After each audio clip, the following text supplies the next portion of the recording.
Hello and welcome back. I see a few people are on now.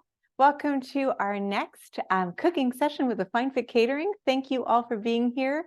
Of course, as usual, we are going to be recording this session so that you can go back over it or you can send it to a friend, and Paige will send the link as well to the video. So let's get started. Tonight, we are going to be talking about Mexican food, one of my very favorites. We're going to do a lovely baked enchilada dish with rotisserie chicken, and then we're going to work on a taco salad. So hopefully everyone has your recipes hopefully printed out or at least on your computer so you can kind of refer to that throughout the evening. Feel free to ask any questions that you like along the way. I have a tech guru on the other side and he will be fielding your questions. So if you want to write something in the chat, you can do so. But you can also unmute yourself and ask away. And as usual, I will probably ask to see your different dishes as we go, which is a lot of fun. So let's get started. We're going to do our enchilada first. When it comes to making any dish, I'm always talking about timing. So which one should you do? Should you do a fresh salad or should you do something that's baked? Always work with something that can go in the oven and bake while you work on the final steps. So first thing first, we're going to do our enchilada sauce, and then we'll put our enchiladas together, pull our chicken, do all of that little prep stuff, and then get our salad done after. So for our enchilada sauce, we need a couple things. We need a canola oil or any oil of your choice. I'm going to use this really bright yellow canola oil. If you're in Thunder Bay, there's a guy named Jeff Burke, and he runs a place called Bruley Creek Farms, and they actually make their own canola oil, which is cool because it's really obviously canola. If you've ever driven through those beautiful canola fields of bright yellow flowers, this reminds me of that. So I love using this oil. We're also going to grab a little bit of flour to thicken. Now, a little note, this recipe is not gluten-free. We're going to be using flour tortillas as our enchilada.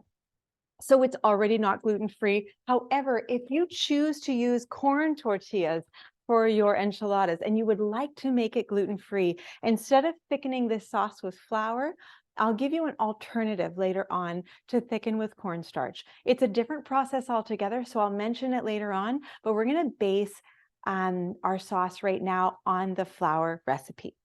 Okay. So let's get our ingredients out. We need the canola oil, the flour, some mild chili powder. And let's talk a little bit about chili powder. I have made a chili before using chili powder from the international food section of our grocery store. That chili powder is really hot. And so you don't want to use the hot chili powder. So usually get a chili powder that's generalized, like kind of a club. This is my club size chili powder. This stuff is just regular, made with red peppers, like just the sweet red pepper chili powder, not super spicy.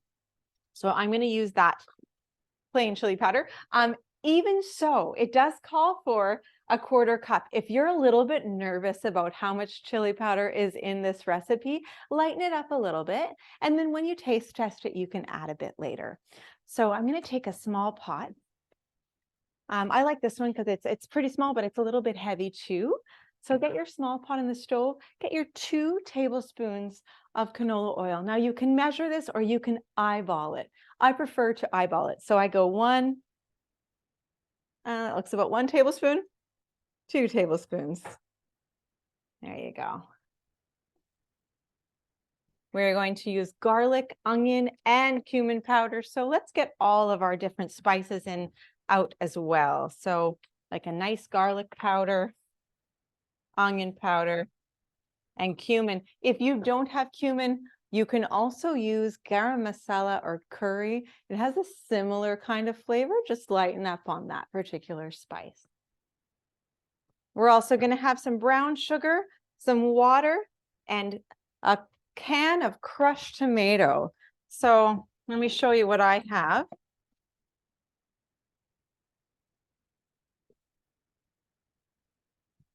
So this is basically what you're looking for. Oh, I see we have a question. Michaela and Hannah are wondering, where can you buy the local canola oil? Oh, okay. Thanks for the question, Michaela and Hannah.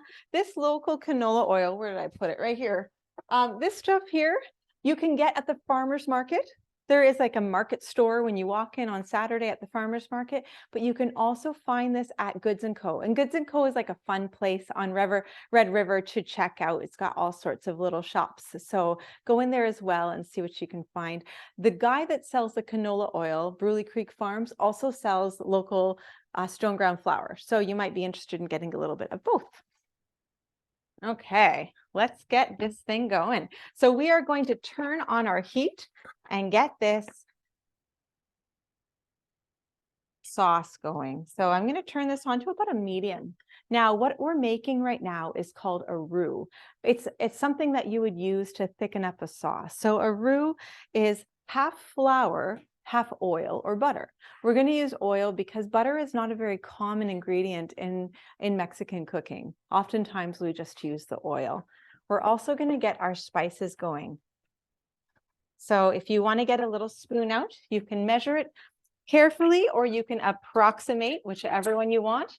As I've said in my other classes, cooking is an art. So you get to decide by taste testing what you think of your sauce. You can add some things, you can take some things away. You don't have to be as precise as what we are like when we're baking. So for those of you who like to bake and love to measure, this might feel a little bit uncomfortable for you, but just keep trying. Once you get to know a recipe, it's much easier to get to do your own thing. So we're heating up our oil. We're going to add our little bit of cumin. And we're going to need a teaspoon of garlic and onion as well. A little bit of garlic and onion. And as you noticed, lots of chili powder. So I'm going to do, I'll get my 1/4 cup measure out so you can just see how much that is. So it seems it might look like a lot.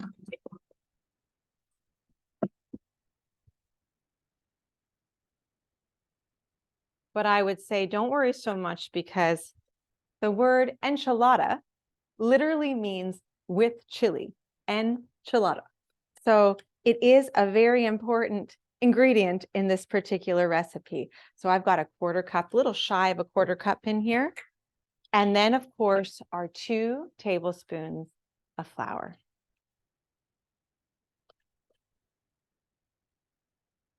Now, if you're working in pairs, let's have one person put all the spices in and the other person can start stirring with a wooden spoon. So get a nice wooden spoon.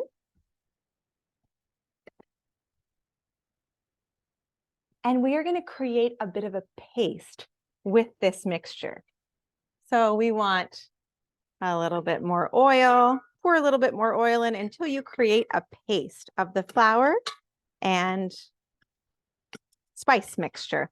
And by the way, it might be a little bit intense if you breathe in at this point. So don't stick your head right over top of this because it can be a little bit spicy. All right, I'm going to show you what this looks like on mine. So Cam, can you just do a nice close-up? So you see that their oil is mixed up with that flour and spice mixture. I'm going to give it a little bit more flour. So 2 tablespoons in total. There we go. Until it looks like a paste. At this point, you can get yourself your 2 cups of water. I like to use a liquid measuring cup. This is pretty important. It's just a little bit easier to get any liquid in rather than a dry measuring cup. So this is a very important instrument to have handy in your kitchen. We've got our 2 cups here.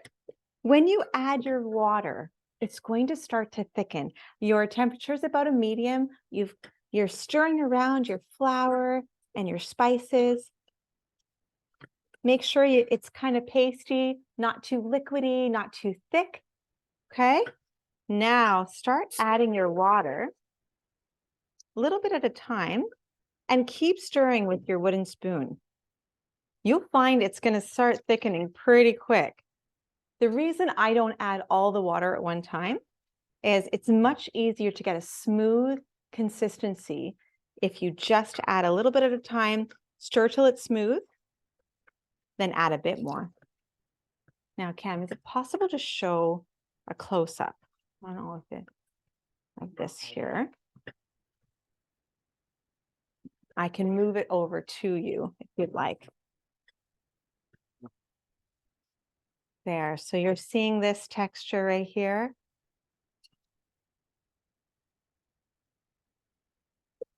See that there? This is adding half of the water. So you see it's continuing to thicken. Looks like this. There we go. And then I'm gonna add a bit more water. And you can see even with a wooden spoon, you don't even need a whisk. You're getting a nice smooth consistency. Make sure you get into those corners of your pot so you're not leaving any chunks. And we are creating our enchilada sauce.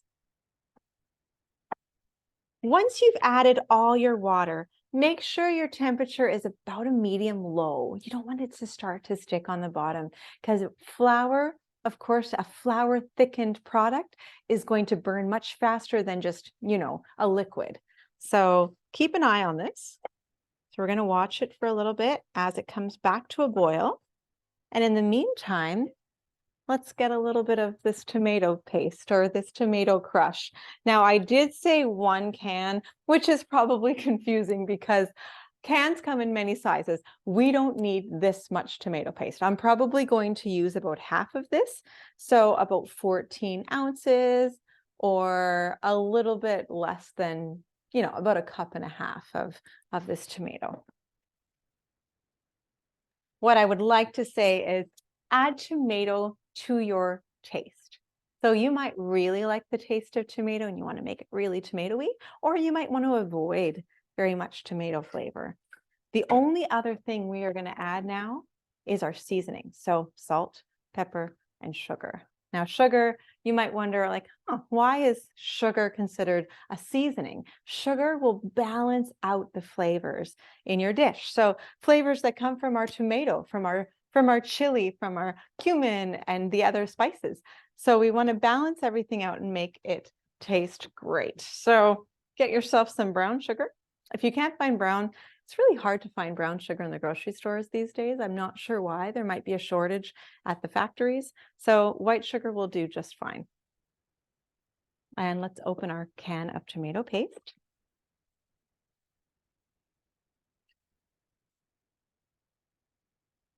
And everyone should just kind of watch their pot, give it a stir every now and again. Hopefully everyone's is coming back to a boil.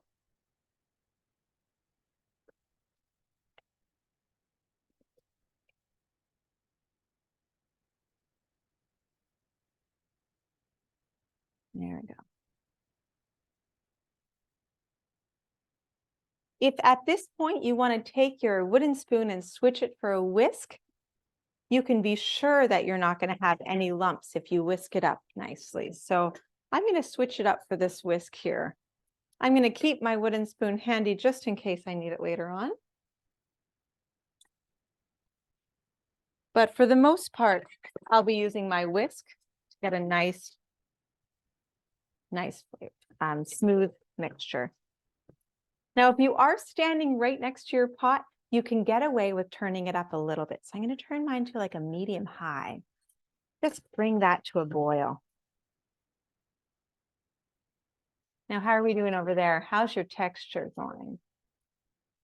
See if it's thick enough. Now, I can talk about the gluten-free option now that we've had a chance to start this regular sauce with flour. What I'm going to do is, oh, it's almost to a boil. So for now, while we're letting this simmer, I need to simmer it for about 2 minutes to get rid of the starchy flavor. The other option you can do is avoid the flour at the beginning. Just saute the spices with your oil, okay? And then once you add your water, save a bit of that 2 cups of water and mix some cornstarch into it. So for example, for every 2 tablespoons of flour, you're going to want 1 tablespoon of cornstarch because cornstarch is a much thicker starch agent for thickening.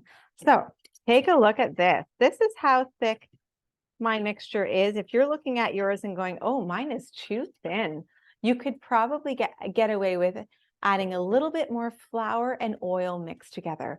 Don't add a scoop of flour right now directly to the sauce. Flour needs to be mixed with oil first to create like a little bit of a roux. And so you can put it in a little bowl and mix some flour and oil and then whisk it into your sauce. But I'm assuming most of you will be happy with the thickness that you see. So I'm giving this about a minute to bubble away, because if you give it that minute, then you're going to get rid of any starchy flavor in there. All right, so now I'm going to add about half the can. So about 1.5 cups of tomato paste to my enchilada sauce. Giving that a stir. I'm going to add, because I know that the tomato paste and the chili make for a bit of it's a little bit bitter unless you add a bit of sweet to it. So I will take about 2 tablespoons of brown sugar. I'll save a bit just in case we need more. Stir that brown sugar into your sauce. And finally, salt and pepper. So we've got our salt here and our pepper here. Now, for those of you who like a little bit of spiciness, if you taste test this and you think to yourself, actually, I want this more spicy, take a little bit of red cayenne pepper and replace your black pepper with red pepper. And trust me, you will get a much spicier dish. For me, I'm not into that much spice. I'm going to put a little bit of black pepper in. And about, let's see, it calls for salt and pepper to taste. I'd like you to all start with about a teaspoon of salt, and then we'll go from there. We can add a little bit more later. Give that a stir. Now, once everybody is happy with all the ingredients they put in so far, it is now time to taste test. So let's have everybody in your kitchen give the sauce a little taste test and tell me what you think. I'm going to taste test this as well. It should fall off the spoon just like this. So it should have a little bit of thickness and stick to your spoon. So it's got a little bit of zing to it, spicy. And if you want to add a little bit more sugar, it'll balance out the spice just a bit. There we go. And you know what? I could use just a bit more salt, not too much, probably 1 more little teaspoon. Now, if you are noticing that it's too spicy, you find, oh, this is a little bit too spicy, take a little more of your tomato, because tomato is something that's kind of bland. It can get rid of some of that extra spice. So I'm going to add another couple tablespoons of tomato to mine. And I've added just a little bit more sugar to calm down that spice just a little bit. And I am going to turn my temperature off completely. We are good to go to allow this to cool. Now, how's everyone else doing? Has anyone had a chance to taste test your sauce?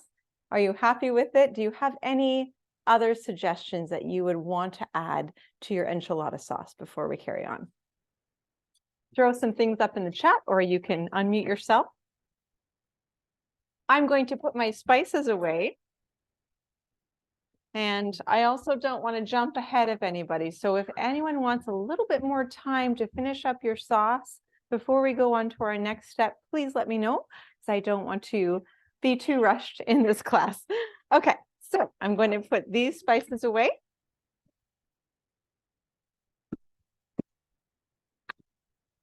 I'm going to keep out my salt and pepper, because salt and pepper can be used for a number of other things later on as well. There we go.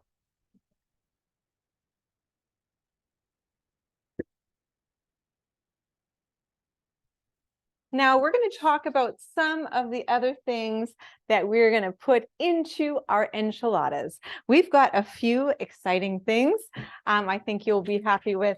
So for our enchiladas, we're not going to put a whole lot of vegetables in it because this is going to be our rich, meaty dish. We're going to serve it with a side of salad, but you don't have to worry too much about adding your salad into your enchiladas. So the things that we are going to add to our enchilada is chicken. I bought myself a nice little rotisserie chicken. Hopefully everyone has something like this. You can also use chopped up chicken of any kind. So say you had roasted chicken the night before, like everyone had chicken. You can just use what's left over, pull it off the bone, and you're good to go. You can also use chopped up chicken breast. So either one is totally fine. So that's one part of our filling. We're going to be using some beans. I have a little bit of black beans here. You can use black beans, kidney beans, navy beans, no beans, whatever you would like. So a little bit of black bean. This is just about a cup, I believe. I'm going to just check. About a cup of frozen corn. So you do not have to use canned corn if you don't have frozen corn, but you happen to have a can of corn, all set. And of course, grated cheese. So I have mine already grated. You might have bought a bag of cheese, but you might have just got a block of cheese. So somebody in your kitchen can grate that up. Now I have something that's a little bit spicy. These are called pickled jalapenos, and they come in a jar.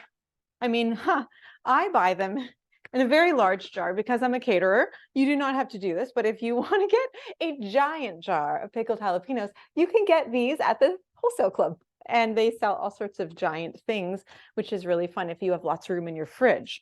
And because they're pickled, they last a very long time. So say I could use pickled jalapenos for the next 5 months if I want to. So first of all, I'm going to take these pickled jalapenos and I am going to chop them all up and put them back in my bowl. So you'll see I'm using this knife here. I've laid the pickled jalapenos on the board. This is an excellent practice for those of you who want to practice this style of chopping without even worrying about your other hand. So you see my left hand, my guiding hand, is just sitting on top of the right, sitting on top of my knife. No worries about getting hurt. Now, once you go one direction, do the same thing. Take a little bit, turn them around, and you want to cut them the other direction. You'll notice that I'm keeping my knife on the board. I'm not going up and down like this. That's unnecessary. You can just keep them on the board. It gives you a lot more control. And because you're using that sliding method of kind of the rocking motion, you can chop things with a knife that's a little bit duller than if you were to go straight down. Okay, I'm pretty happy with these. I'm going to put my chopped jalapenos. So some of you might decide not to use pickled jalapenos. It's totally fine because if you want to avoid it being too spicy. Now, I did make this recipe last week for my kids, and they found it mildly spicy. What did you think, Cam? Pretty good. Pretty good, like not too spicy. So I would say you can get away with adding a little bit of jalapeno. Now, otherwise, I'm going to move this out of the way. We are going to talk about our chicken. Our rotisserie chicken is what we're going to pull apart right now. I'm going to go wash my hands because the best tool in your kitchen is what? Your hands. Of course, there's all sorts of other things that you can use, but your hands have the most dexterity. So if you're going to pull apart a chicken, don't use 2 little forks. Get your hands right in there, but wash your hands. Then you know that you're doing it right. So I'm going to move this board out of the way. When it comes to food safety, and we talk a little bit about food safety over the past few months, I like to use a different board when I'm working with meat than when I'm working with vegetables. Now, chicken that's cooked, not nearly as intimidating as raw chicken because raw chicken often contains salmonella. And you want to avoid anything that touched that raw chicken that you would eat otherwise. I just like to keep, though, my meat and my vegetables separate. So I'm going to grab a different color board. This board is small enough that it fits into my dishwasher or it fits into my sink and I can put it in bleach water. So this is the one I often use for meat. I'm going to wash my hands first.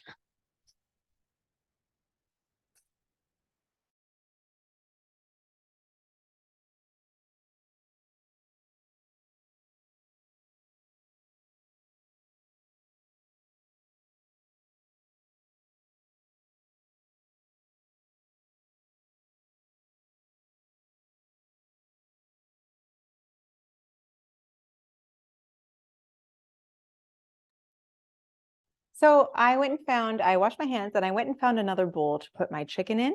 So let's work on our rotisserie chicken. I see a couple of you have pulled out your chickens already.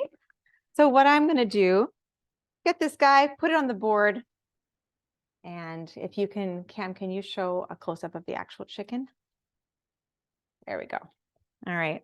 So when you're pulling a chicken, you don't have to use a knife because rotisserie chickens are so well cooked that it will fall off the bone. So take your bowl, get it close to your chicken, and you want to get rid of any of the little bits of skin if you don't like skin in your cooking, and then allow the meat to just fall directly into your bowl, just like that.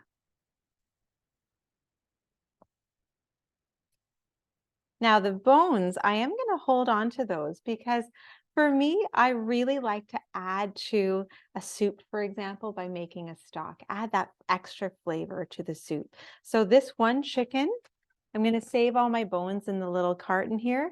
I'm going to throw the chicken bones into a big pot, and I'll throw a little bit of onions, carrots, and celery into the same pot and allow it to simmer for a little while. And then I can have a chicken soup that I make with whatever chicken I don't need to use in my enchiladas. So once you pull that little bit of chicken, you'll notice how I'm going to go back into this bowl and I'm going to take any of the large chunks and pull them apart a little bit.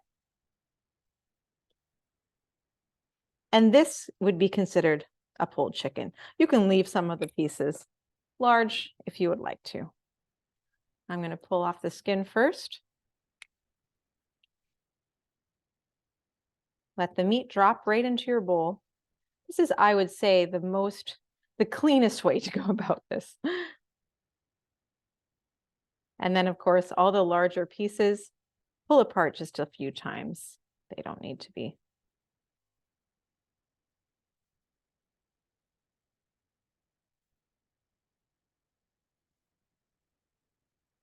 Now, for those of you who would like to try some alternatives to chicken, what I like to do is add a little bit of extra different types of beans, and that can be like a bean burrito sort of idea. So it's not really an enchilada if it's mostly beans. They usually call it a burrito. So you can do that. You can also fry up beef and make a beef enchilada, which are also delicious.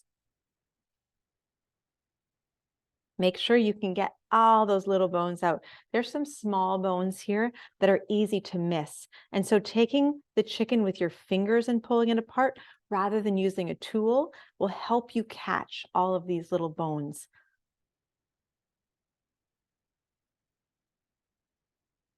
A very uncomfortable thing to accidentally eat is a chicken bone. Okay, so now that we've got our legs finished, take a look at what we have left on this chicken. We've got a few little wings, so pull back one of the wings. Get rid of any of the fat first that you don't want, and then, of course, pull it right over top of your bowl.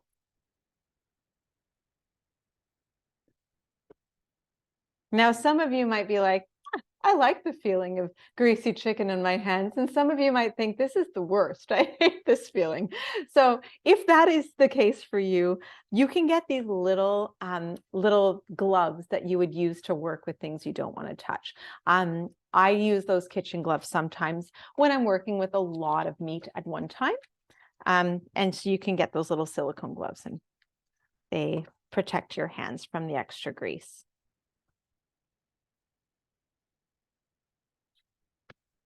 There we go. By the way, I bought this chicken just this afternoon, so it's still slightly warm. If you have a rotisserie chicken that came out of your fridge, however, you will find it much more difficult to work with.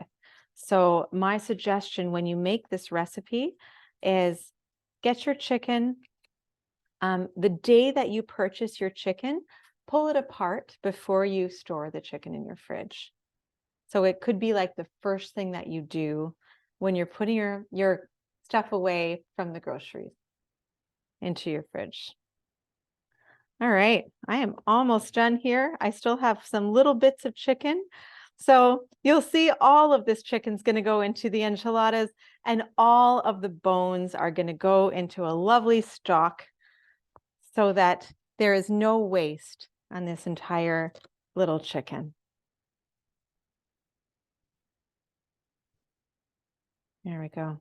So here's the backbone.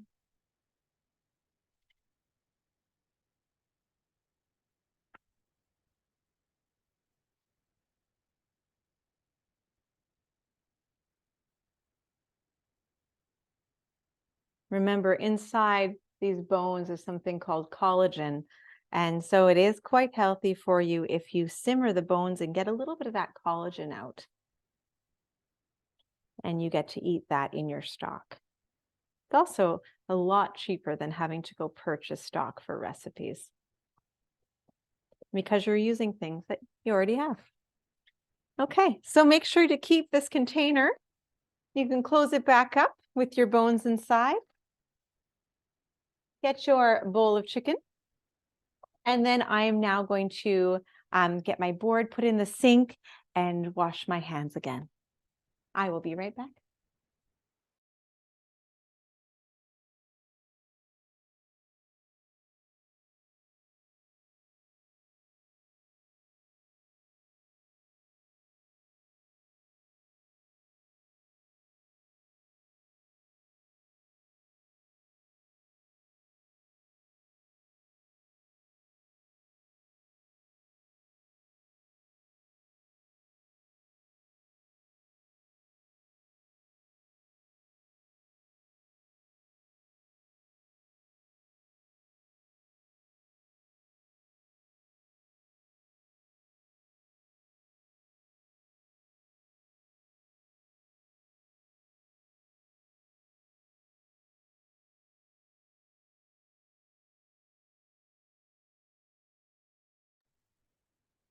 Okay, we are now ready to put our enchiladas together. We need two things. First of all, we need to preheat our oven, if you haven't already, to 400 degrees.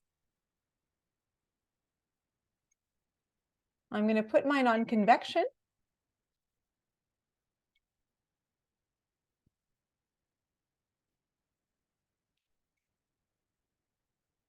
As I said before, convection moves the air around. So if you want to have a nice bubbling cheese product instead of and having much more even cooking, I like to use convection. If you want to retain the moisture in something, like when you're roasting a chicken, then don't use convection. But for the most part, I would say 90% of the things that I bake in my oven, I like to use convection heat. Okay, so our oven is on. Our sauce is cooling slightly because we don't want a scalding hot sauce, because we'll be working with this and wrapping up our enchiladas. So I don't want anyone to burn themselves. So just give it a stir now and again to cool it down. We are also looking for a pan. I'm using this big stoneware pan. You can also use a glass pan. The only one I'm not super fond of is the metal pans, because whenever you're doing a metal pan, you're dealing with anything acidic that might get the metallic taste from the pan into your food. And you don't want that, especially those nonstick pans, because once you get the scratches on the nonstick pans, because say we accidentally used some metal tongs on our pan, then that whatever's in that pan is leaching into your food. So I would say glassware is great, metal, not as great. Okay, let's take our board back, because this is going to be what we use, and take out your flour tortillas. I just have a basic plain 10-pack of Casa Mendoza, but I'm sure everyone has something similar.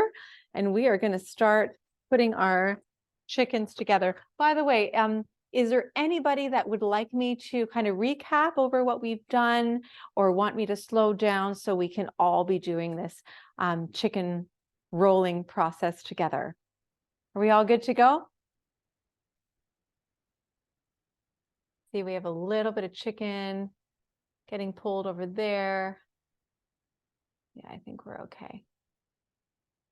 Okay. All right, let's get started then. I'm going to bring all of my ingredients in a kind of a little circle around. Cam's going to show a close-up of the board itself. And we'll make sure we have everything we need. We need our tortillas, our chicken, our beans, our jalapenos, if you are using them, sweet corn, cilantro, and shredded cheese. Now, I forgot to mention cilantro. Some of you may or may not want to use cilantro. This is an herb that is often used in Mexican cooking. It's very often used in what they call pico de gallo, which is something like a salsa, like fresh tomatoes and onions and cilantro. I love it. However, some people think it tastes like soap, and you might be one of those people. So I would say if you have never had cilantro before, be very light on it. You could probably put it into one, see if you like it. I'm very fond of it, so I'm going to put probably this much in, and I will just sprinkle a little bit inside of each one of mine. Now, I just want to show you a quick method for chopping up an herb. So if you're using, say, parsley, like say you don't want to use cilantro, but you're happy to use parsley, you want to get a little bit of green inside for color. You take your pile of cilantro or parsley, roll it up like so, and then you're going to keep your left hand away from the knife by slowly inching back. But you'll notice my left hand is facing down. I'm not sticking it out like this. I'm curling it down. There we go. By the way, if you are interested in green onion as an alternative, green onion will add a little bit of flavor, a little bit of color, and it won't have the flavor of the cilantro if you don't like cilantro. So there's a couple different options you can do. Little minced red onion or green onion or cilantro. I'm happy with that. I'm going to put this into a little dish. And I think we are ready to wrap it up. Now I'm going to get a large spoon. Something like this is totally fine. I'm going to put it into my sauce. So we've got our sauce and all of our ingredients ready to go. Now I'm going to do this a number of times so that if you're busy working, you can just glance up and look at me every once in a while if you want to see the process again. So I lay a tortilla on the board, and I'm going to put 2 tablespoons or 2 large spoons of this enchilada sauce directly on the tortilla. Okay, and then I'm going to just spread this all around. Now this is adding flavor and moisture to the center of my enchilada. Now I want to add some chicken. Now it's up to you whether you want to use little tongs or spoons for everything, because you may or may not want your hands to get all messy. So I might put like a couple spoons in here just so I can get things out and not have to worry so much about messing up my hands. And I will grab a pair of tongs for the chicken. So I'm going to put about this much chicken in each one. So this should be about a 1/4 cup, I would say, of packed chicken. Then we're going to add our little bit of beans. And of course, remember, a lot of this depends on your taste. So say you really like black beans, throw an extra scoop on. Some corn. My kids really like corn. You can put lots of that on. Just a little bit of those hot peppers. And I would say 1 or 2 scoops of cheese. There we go. That's everything from what we have. Just a little pinch of that fresh cilantro, and I'm good to go. What I like to do is take the sides, curl them in very slightly. So you're only probably pulling the sides in 1 inch. Then you're pulling the front away from you. And that way you can kind of gently pull it in so you can create your wrap. I'm not making them super tight either. They don't need to be. And then I'm setting it into this pan. This pan here will fit about 8. So I'm going to try to line up about 8. So I'm going to keep going. Those of you working in pairs, this is actually kind of fun. Each of you can pick half of the ingredients to top, and then you can all do it together. 2 scoops here to get it started. Move it all around. Get your chicken.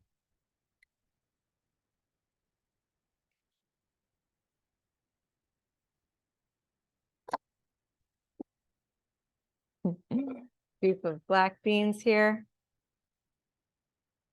Corn.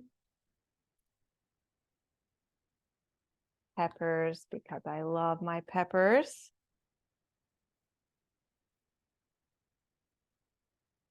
Cheddar.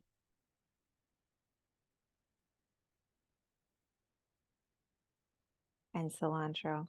So as you keep going, you will find it gets a little bit easier every time. That time was easier than the time before. Line that guy up right next to the first one, and let's carry on.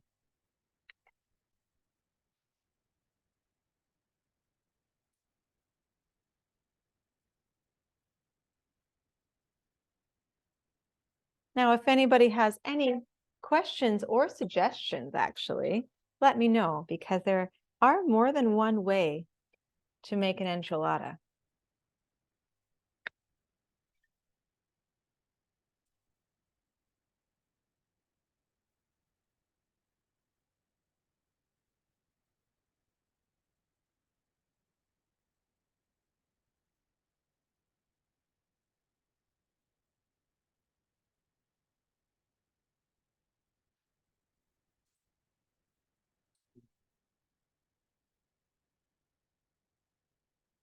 Now, I have a guest.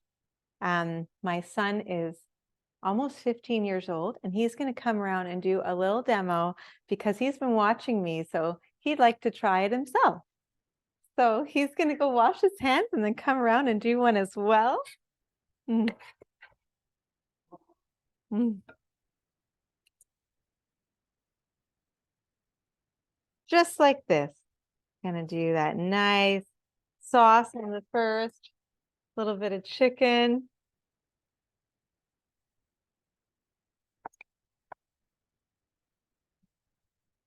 And then he gets to decide how much of all the parts that he wants in his own, which is fun.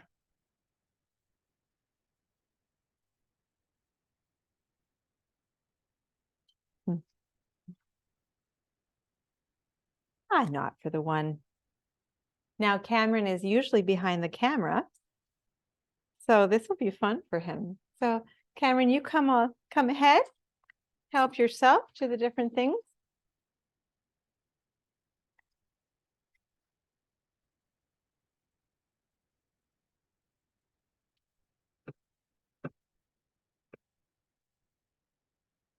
By the way, my oven is already at 300. You'll notice a lot of recipes say preheat your oven, and then it gives you about 30 minutes of prep to do. I don't like that, because then your oven, you're wasting a lot of heat because you're letting your oven sit for about 30 minutes. So oftentimes I say, okay, I'm going to do this prep first. And when I'm at my final stage of prep, I only have 10 minutes left, then I'm going to preheat my oven. So just a little trick.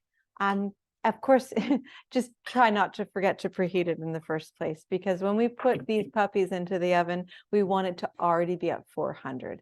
And that way you can get your heat on it right away. You can see how Cameron's doing. He really likes his chicken.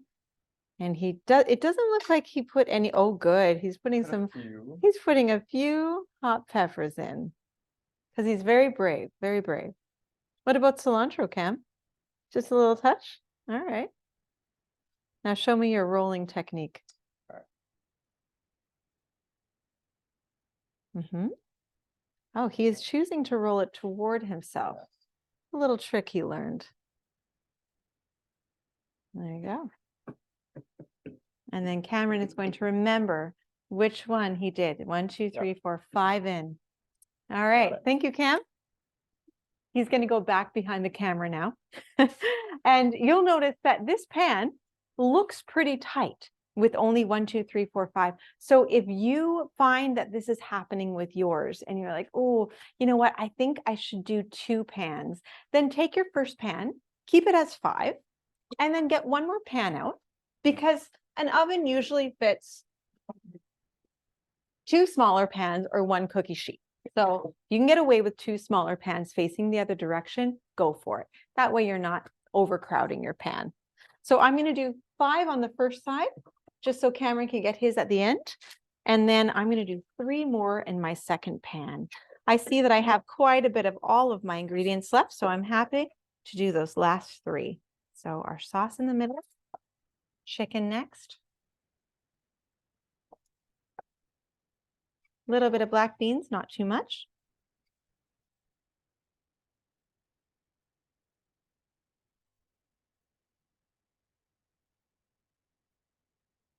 I probably should do a couple for my younger kids with no jalapenos. So you can alternate and you can make them slightly different should you want to. I noticed that my son Cameron doesn't love cheese as much as his brother, so he put a little less cheese inside of his. So flipping it, turning it, gently pull it in. This pan, I'm going to do the other direction. It looks like a bit of a smaller pan, so I can get away with that. These last 2, I'm not going to put as much spice in. Sauce first.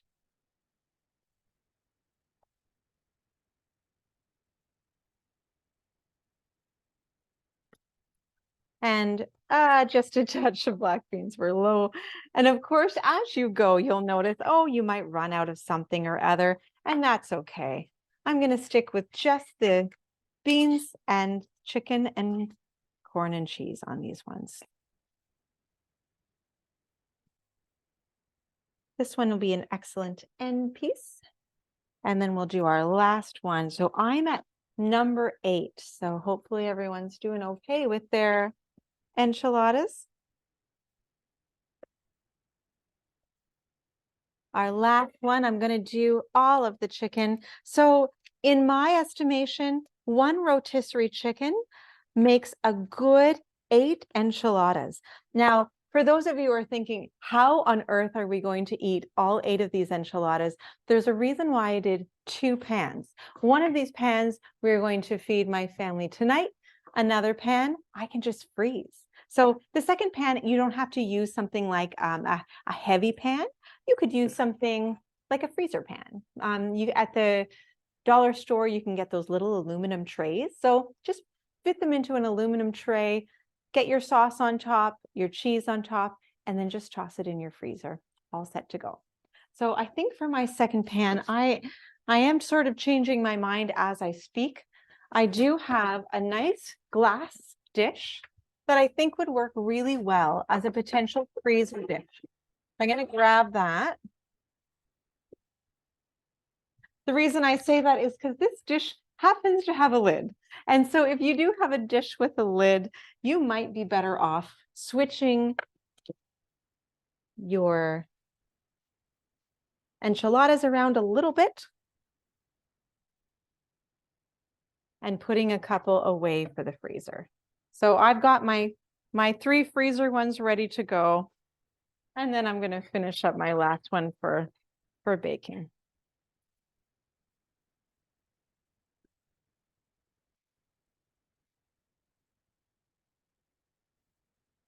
There we go.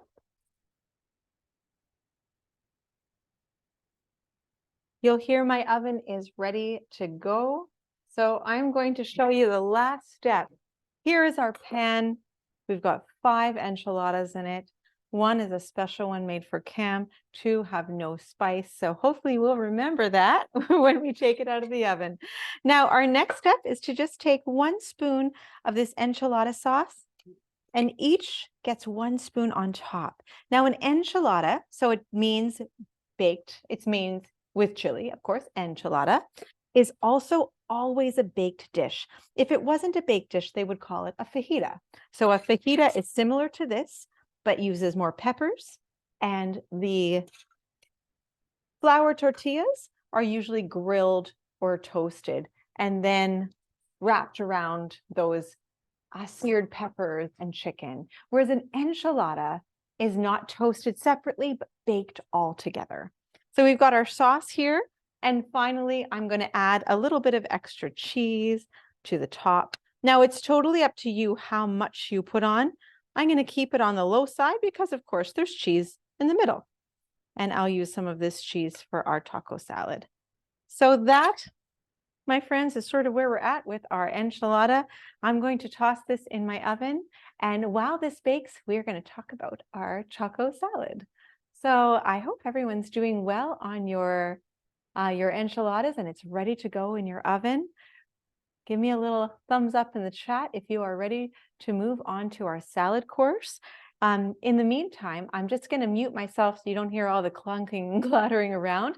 I'll take a bit of time to put this in the oven and clean up some of the things that I was using for the enchiladas, and we'll pull out our ingredients for the taco salad. Now for the salad, I'm going to give you a little list of things that we're going to need. So you will want either corn chips, many of you have bags of corn chips, or a little package of corn tortillas like this one, and some romaine, maybe some black beans or kidney beans, tomato, avocado, red onion, pickled jalapenos if you like them, and grated cheddar, okay? We're also going to need some sour cream, mayo, bit of lime, and a bit of that brown sugar we had earlier, vinegar, salt, and some of the same powders like garlic and onion that we talked about earlier. So we're all going to change gears together and get our salad stuff ready.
You ready?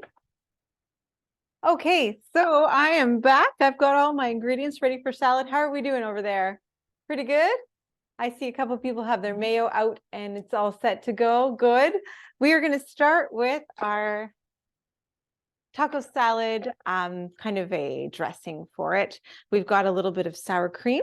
We need of each one, half a cup of each, but if you want to make a little bit of a larger sauce, you totally can, and you can save the rest for something else. So half a cup of each. I'm going to do 1 cup of each, just, make it a little bit bigger. And get a little whisk out as well, and a bowl to put it all in.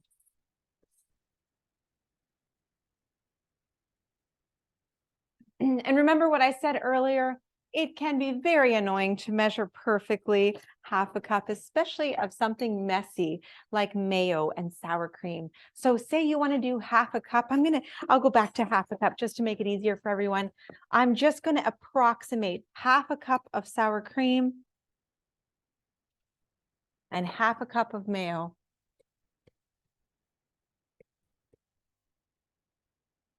And the idea is that you do about the same of both.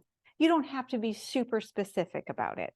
Give it a little whisk, and now we are ready to add some of our flavor to this. So we need a bit of lime, brown sugar, vinegar, and salt. So I've got my salt right here. And I'm going to use a real lime. You don't have to. You can just use, some lime concentrate. I have some of that in the fridge too. Just kidding. I don't have it in the fridge, so I'm going to use my lime. I'm just going to get my juicer though.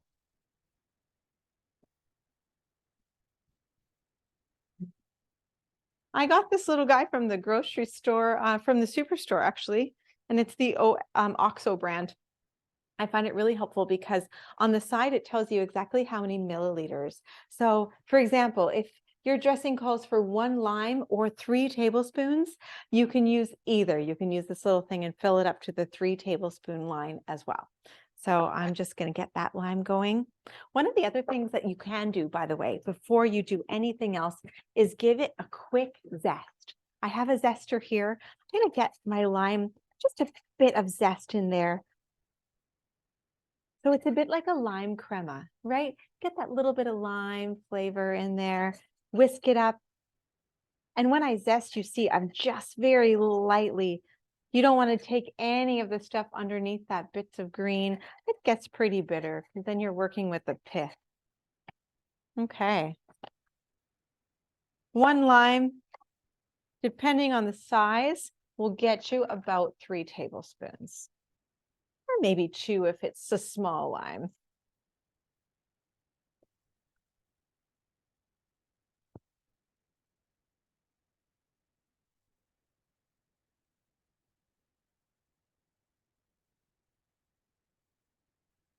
There we go. So you get your lime flavor in there. Now we want to add just a little bit of our salt. Just going to do a pinch of salt for now because, mayo has its own flavor, has its own salt in it as well. We don't want to over salt this. We're going to do 2 tablespoons of vinegar. So I'm just going to show you what I use for vinegar. It's just a regular pure white vinegar. Each capful is about a teaspoon. So you can do 2 capfuls. Okay. Err on the light side when it comes to your vinegar. Start with 1 tablespoon. See if you like it. If you find it could use a little bit more zing, add your 2nd tablespoon. Brown sugar, a tablespoon of brown sugar, or of course a tablespoon of regular sugar. It doesn't matter. So I'm going to use a tablespoon of regular sugar. And then finally, a little bit of garlic, onion, and chili. It says 1 teaspoon of each, but I would like you to decide how much you'd like. For me, I'm going to do just half a teaspoon of each one, and then taste test it and go from there.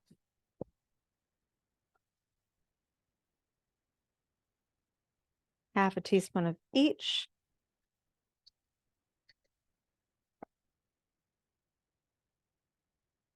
All right, now you can give this whole thing a little whisk. And this is our dressing we're going to be using for our taco salad.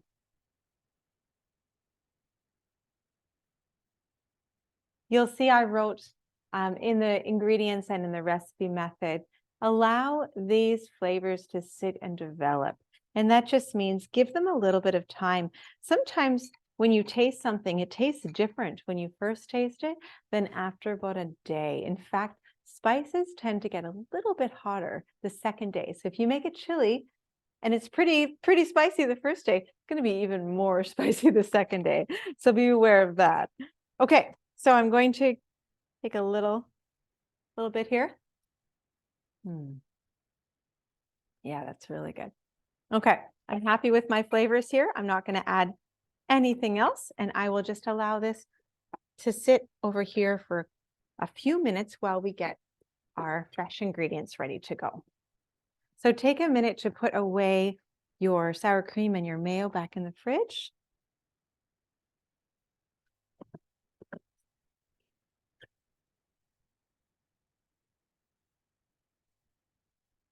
Now we're going to work on our tortillas.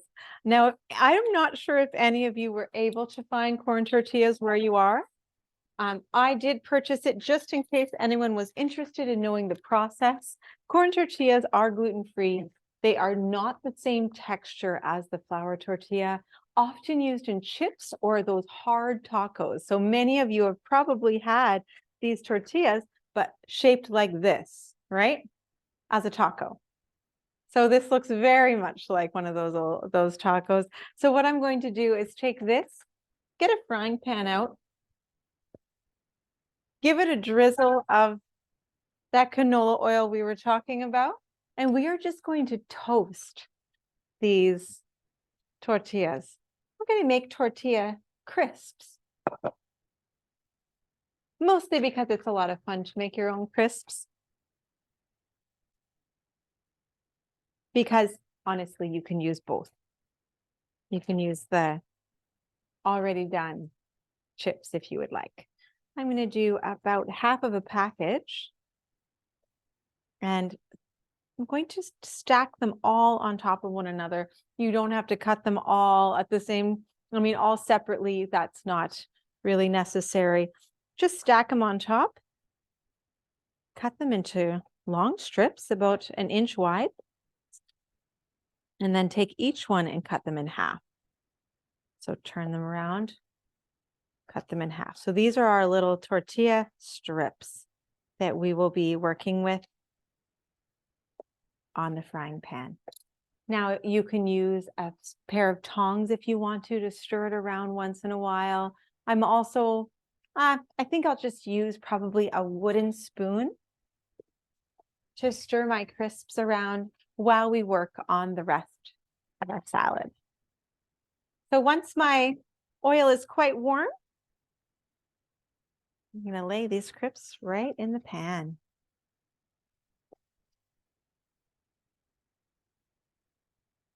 And we'll give them a chance to cook up while we work on the rest of our dish. Okay, now here we are. We're at the home stretch, everybody. We are now working on our salad. First of all, get yourselves a spinner of any kind, and your base of the salad is usually, of course, romaine. Okay, so I'm going to show you, this is a romaine heart, so there's not a whole lot here. I'm going to take the end off. It's pretty small. If there is anything like brown edging, you can cut that off, but this seems to be okay. Whenever I cut romaine up, I open it up first so that I can kind of lay them on top of one another, just like that. Because what you want to do is at least get one vertical slice so that you're not dealing with two big chunks of lettuce. So I'm going to slice each of them straight down the center. You're also cutting that very white, crisp middle piece in half as well. Okay. And now change directions, same kind of idea, about one inch or so, just so they turn into bite-sized pieces. You'll also notice that I really like to cut my lettuce up and then spin it. It's much more difficult to try to clean your lettuce first and then have to cut it up and not get it dirty again. So it makes way more sense to just, cut it up first, then give it a spin. Don't forget to toss your tortillas every once in a while so that they continue to crisp up. Okay. Keep it at about a medium heat when you're working on your tortilla crisps, and try to stay close by, especially if there's two of you. One of you can kind of watch the pan and one of you can continue to chop your lettuce.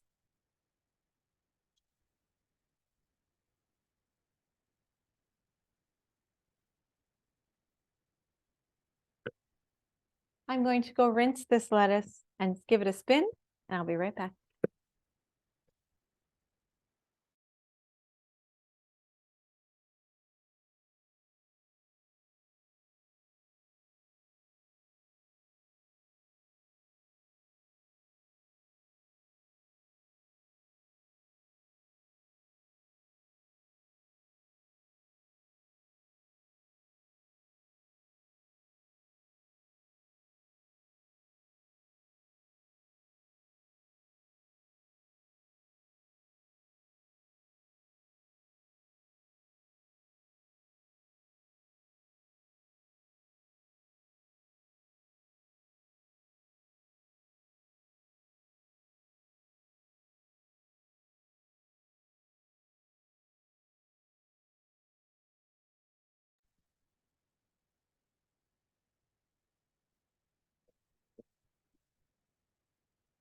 Okay, so I am finished spinning this lettuce. It's all nice and clean. I'm going to pour it into a bowl for now.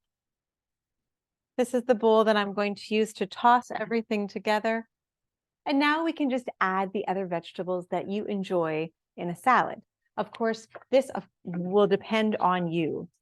I'm going to give this one more little toss over here. It looks like my tortilla crisps are doing okay. I'm keeping my temperature at a medium low, just so I don't forget about it and burn it, And I'm going to grab some of these other ingredients. We will need beans if you're using them, tomato, avocado, red onion, cheddar, pickled onions. There's a couple other things you could add if you would like.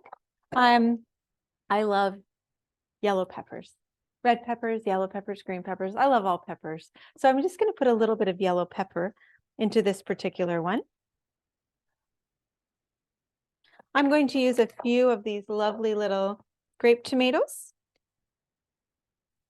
And I'm going to use a little bit of red onion. Now, red onion is one of those things that some people say, ooh, a little bit too strong. So with that in mind, we're going to cut the red onion smaller than we would cut the other veg.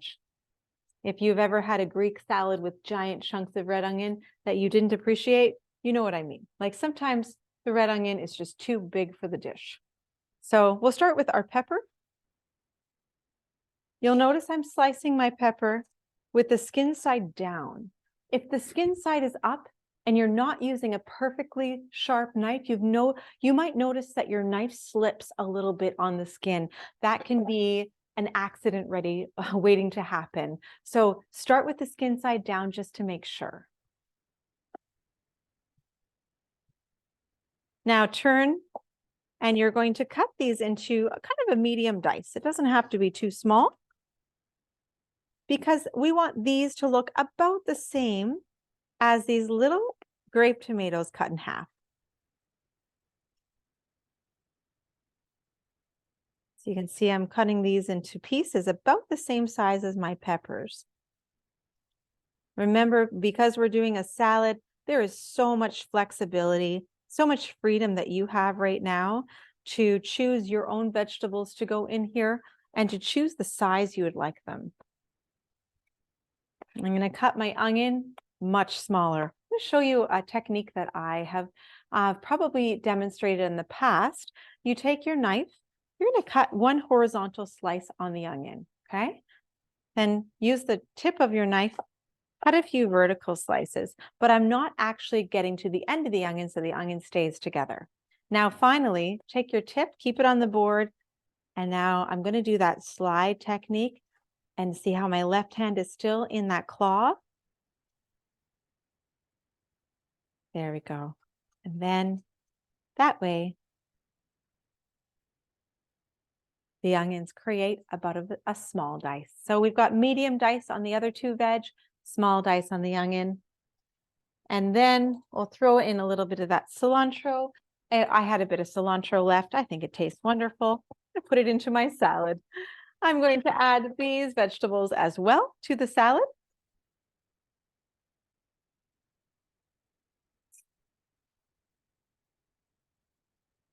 So far in my salad, I have the clean lettuce and 3 vegetables on top. Now, it does call for avocado. However, some of you may not have found avocados at the right doneness or the right ripeness, because so many times you'll find you go to the grocery store and you find an avocado that is hard as a rock. So this, by the way, all fruits and vegetables create an enzyme that helps it ripen. Some vegetables and fruits have more of this enzyme. Bananas have a lot of it. So if you are stuck with a vegetable like avocado or a fruit like mango that's really hard, the best thing to do would be to take it and a banana and put it in a paper bag together. And the enzymes from the banana are going to help move along the ripening of your avocado. However, I ended up buying this like probably 4 or 5 days ago, just to make sure the avocado would be ripe. So by today, I would be able to open it up. So this one is a good looking one. Sometimes you'll end up opening up an avocado and it'll have brown streaks and it'll look terrible. Just try again then after that one. Let's take a look at these little, oh, they look pretty good. Now, this won't be done until it's all crisp. So right now, as I'm turning it, I notice that there's still some like softness to the tortilla. So if you're finding it's browning a little too fast, but it's not quite crisp, then what you need to do is turn your temperature down and then separate any that are a little bit soft. What you can do at this point, give it a little bit of salt as well. Salted is tasty. I'm going to just give about a half a teaspoon of salt over the top of that. And now our avocados, I'm not going to be tossing this into the salad because sometimes avocados tend to make kind of a creamy mess to your salad. So what I'll do with each one, just going to slice it. By the way, a little trick to get that seed out is take the butt of your knife, the bottom part here, give it a little hit and turn it. That's all you have to do. Just be very careful as your knife is sharp, of course. And then 2 slices here. And then you can slice once in the middle if you like. All right. Now these pickled jalapenos, you'll notice it's on the recipe. If you want to add a little bit of pickled jalapeno to your salad, you can. What I'm going to do is leave this off for now. I'll let my family decide whether they would like some pickled jalapeno on theirs. Now, I'm going to take a look at my crispy tortillas. Let's see, Cam, if you can show everybody what it looks like on the pan right now. This is our way of making our own tortilla chips. And so it'll be a little less processed than the kind you get at the grocery store. I wouldn't say it's a better price. I think it's about the same price. A package of tortillas and a bag of tortilla chips are about the same weight, so they'll create the same amount. This is just a little bit of fun because then you can say, I made my own tortilla chips. So that's kind of cool.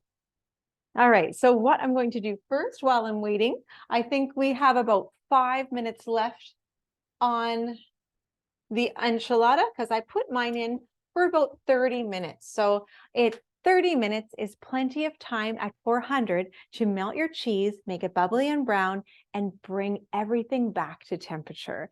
Because of course, your enchilada sauce was the only thing that was warm.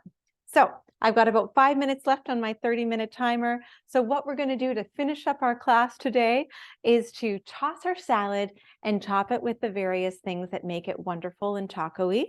And then we will serve our enchiladas.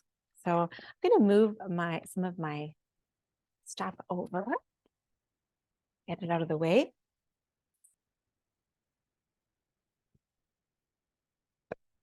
And clean up my serving area just a little bit.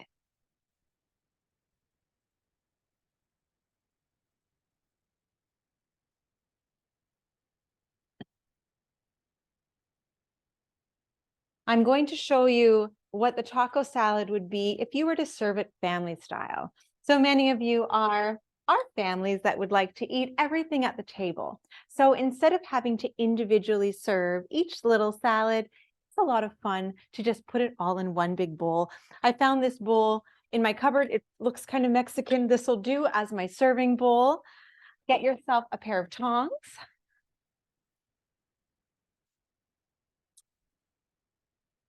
Grab the extra shredded cheese that you might have from your last project. And your avocado. And of course, our delicious sauce.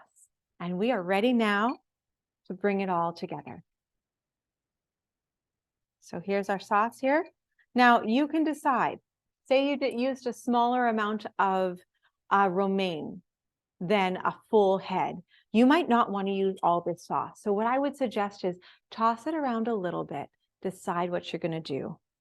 So I'm going to do about half my sauce for now. And I'm going to use about half my cheese as well. And then toss it up. We've got our cheese, our sauce, our fresh veg. I'm going to take a few of these crispy tortillas and put them right into the salad. By the way, they're delicious. In Spanish, delicioso. Is that right? In Italian, delicioso. And Spanish? Okay, good. Now remember, this particular dish, what you are making is a taco salad that you can add meat to. So say you're not doing enchiladas one night, you're just doing a giant taco salad for your family. Grab a rotisserie chicken and you can do taco salad with chicken. Grill up some chicken, or maybe make a pan of ground beef with the spices on top and top it with warm beef, and you've got a full meal. So I'm serving this tonight as a side to our enchilada, which is why I'm not putting meat in it. Okay, so we've got, this is great. I don't think I'm going to add any more sauce to it, because take a look at the texture of this right now. Cam, can you get a little closer there? Sure. We'll just go directly on the salad. Yeah. So here's our salad with all those veggies in it. I'm going to put this nice. Here's some avocado, and I'm just going to leave it on top because I think it looks really pretty just sitting on top. By the way, if you find your avocados get brown very quickly, it's called oxidizing, and it's from the oxygen in the air. Both apples, avocados, pears do this. If you have a little bit more of your lemon, just take your lemon and squeeze it over top of your salad now, really, really hard on top of each little avocado, and that will just make sure that for presentation, your salad looks really pretty. We are now going to take the rest of this. You can see this beautiful crunchy stuff. I'm going to give a pile of it right in the center of our salad. And maybe just a little bit more cheese on top. And there we go, my friends. There's a lovely taco salad. You'll notice you're hearing a little bit of a song over there. That is the sound of my oven, and our enchiladas are ready to go. So I'm going to wash my hands, pull them out of the oven, and we'll plate these as well.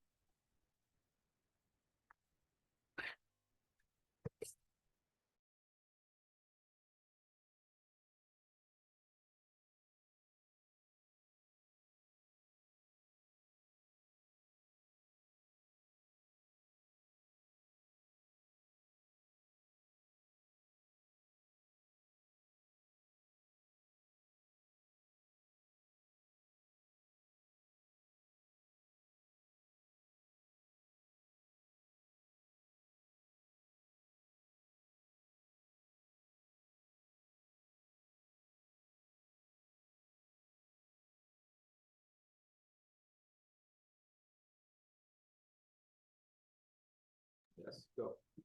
All right, here we are. Take a look at these enchiladas. You can see the cheese is nice and brown and melted on top. This is a perfect complement to a big bowl of taco salad. Got our color and our fresh veg in the salad, and we've got all of the good protein in our enchilada. So I'm gonna grab maybe another, how are we gonna serve this? I would say take a good lifter. Now, if you want, you can serve it with a side of salsa and sour cream. That's really nice. I'll take out a little bit of that. You can top it with a little bit of fresh cilantro, anything you wish to make it pretty. I do love doing a little bit of extra work on plating because, of course, we eat with our eyes. We want to make it look pretty. By the way, does anyone have an enchilada or maybe a taco salad to show me on your end? I see a few people are busy bustling away in your kitchens.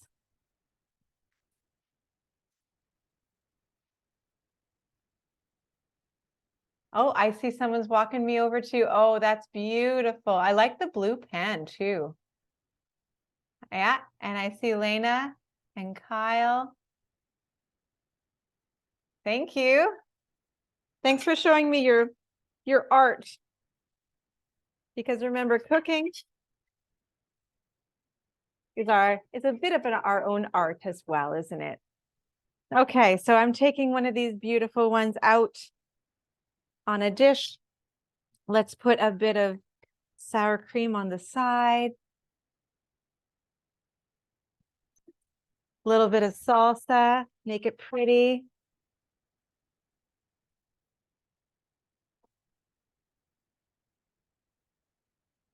And let's put a bit of there. Pretty enough. There we go. All right, friends, it looks like we are ready to eat all this delicious Mexican food. Thank you for being part of this class with me tonight, and I hope you enjoy your dinner. Have a great night, everybody. Thanks so much.